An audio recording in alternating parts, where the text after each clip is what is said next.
bee populations around the world are under threat due to insecticides that are used in commercial farming.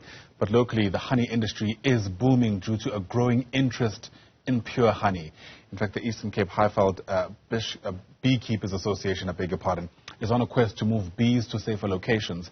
The association's chair is Beart, who joins us now via our video link for more on the story. And Beart, it's lovely to see you. Thanks so much indeed for making time to chat to us. And we don't speak about bees as often as I think we should. So as a start, let's perhaps locate the importance of the species of insects in our ecosystem, and dare I say even when we try to track the food chain. Yeah, no, absolutely. Morning to you. Hi. The bees are they've recently been declared the most important species on the planet. In fact, without bees, we would lose something like 30% or 60%, I should say, of our foods. They are responsible for pollination. There are other pollinators, obviously, also efficient, just as efficient or more efficient. But bees are, because of the way they live, honeybees at least, because of the way they live, they're able to move vast quantities of bees around to pollinate crops in these modern times of commercial farming. So that they use honeybees to pollinate crops, and we wouldn't have a lot of the food that we eat. A lot of the fruits that we eat wouldn't be available without pollinators, in particular bees. Yeah. In fact, I spent most of my life in highly industrialized areas, but even when I was much younger, it feels like I used to see a whole lot more bees than I used to. When incidentally, we had a bee in the newsroom this morning, but I can't remember when last something like that happened. I mean, what can we put this down to? Basically, there has been a decline of bees.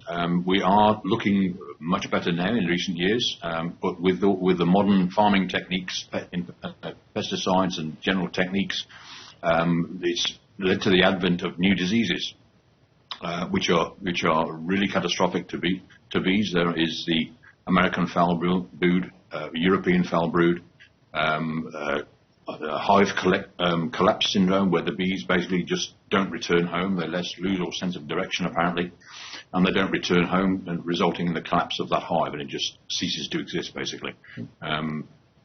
They're still battling to understand exactly where things like that come from, but they believe it's connected with insecticides that are used. Sure. As I mentioned just before we had our conversation, it seems like the world is struggling with their bee populations, but we're not doing too badly. Is that accurate? Yeah. No. We have a satisfactory, if you like, bee population. We have a shortage of bees, but more as a result of changes again in farming techniques and farming crops.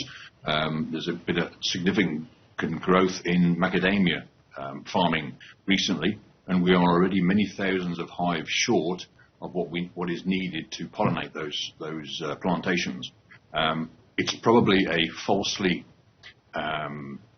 increased requirement that wouldn't normally be if we hadn't switched to macadamia farming, but there is a shortage for that reason.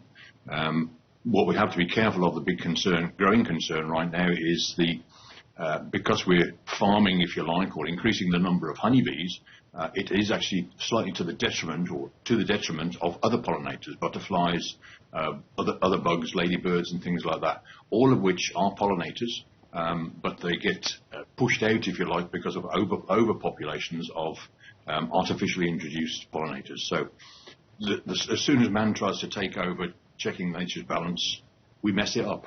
Yeah, absolutely. It's an interesting kind of facet you add to this discussion, because we don't think about pollinators also needing to have some kind of balance in the ecosystem. But how do we get that right? Especially if, on the one hand, you want to ensure that modern commercial farming doesn't necessarily have a detrimental impact on bees, but on the other, it's a bit difficult to ensure that you maintain that balance among the pollinators themselves.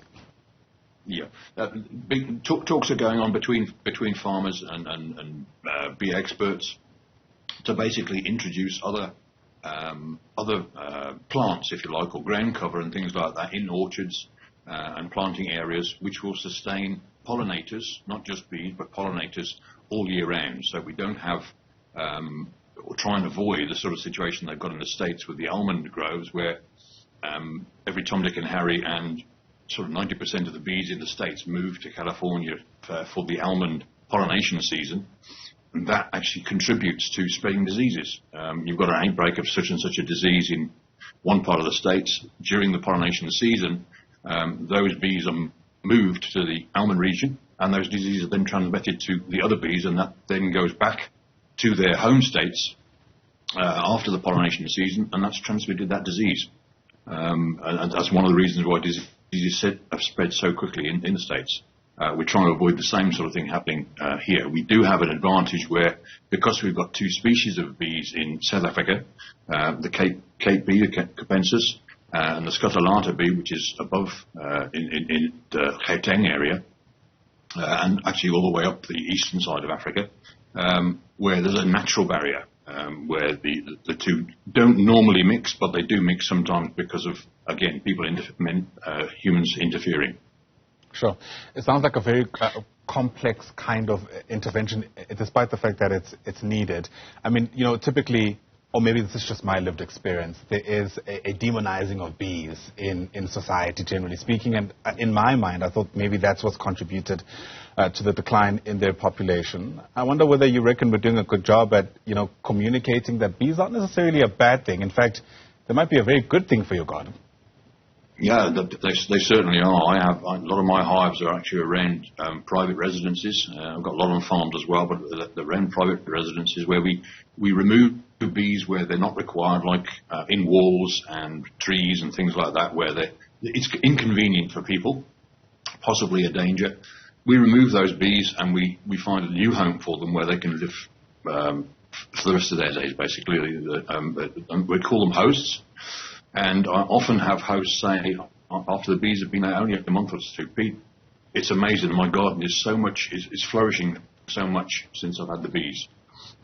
And there seems to be in nature where the bees stimulate the plants and the plants stimulate the bees. It is nature. Yeah. And everything goes great, Absolutely. Hopefully we can get back to the time where there's been a hive of activity in the garden, as it were. Thanks very much for speaking to us. Appreciate your time on this Good Friday morning. That there is Beart, who's the Eastern Highveld Beekeepers Association chairperson, speaking to us about the importance of bees. And they certainly are important, especially when you think about our own food security.